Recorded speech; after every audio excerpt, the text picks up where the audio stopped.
Hello, this is Dylan. I'm going to teach you how to record music. I had to record this on different days, both late at night, so I may have had a wardrobe change mid-video. There are lots of ways to write music, and this one's very brief and quick, but if you want to get a quick jam in, or you need to put your lyrics to something and you have to write a song and quick, this will get you through it. You will need some equipment such as an audio interface, like this one, a few musical instruments, an amp, mics, maybe a drum kit, and a computer that runs Logic. Now, I like to use Logic, but you can also use GarageBand if you don't want to spend a bunch of money on musical software.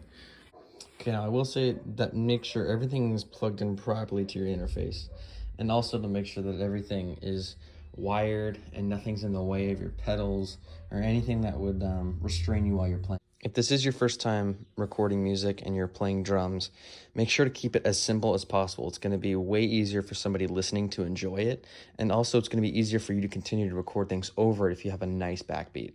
Okay, once you have your backbeat, then you can start to record guitar and bass riffs. For the sake of time constraints and stuff, I'm just going to show you a little piece of the drum part that I've recorded for this song that I'm making. I like Mac DeMarco a lot, and I think he's a great example of somebody who makes his own music, because he usually will record all of his own instruments, and he does a great job of keeping it simple.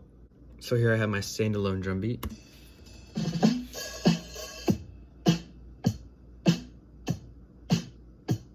Again, so simple. All right, once you're good with your drum beat, whether you're using loops or you're using a pad or you're using a live kit, you can go ahead and move to your next instrument, whatever that might be.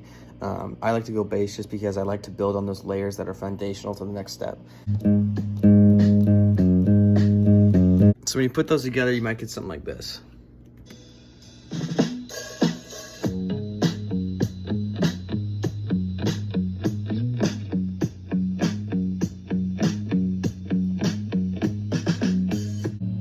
Okay, so at this point, you can kind of hear the song coming together. There's a melody, there's a rhythm to follow. Still, again, very just like basic stuff. So you want to add some guitar flavor to that, just...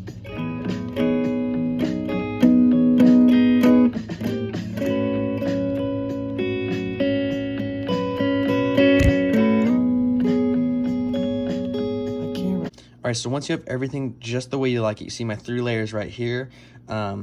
You see all of my instruments, and then you see these fancy things right here. They look scary, and they are. They're super complicated, but I mean, with a little practice, you get to know each and every little bit of them. There's so many different tools you can use to mix and master all of your tracks. It takes a lot of practice, and it really is specific to the kinds of mics and the instruments you're using. But once you're all done and you kind of have a better idea, this is a pretty raw version of, I guess, a finished product. This is what it should sound like to at least a little bit.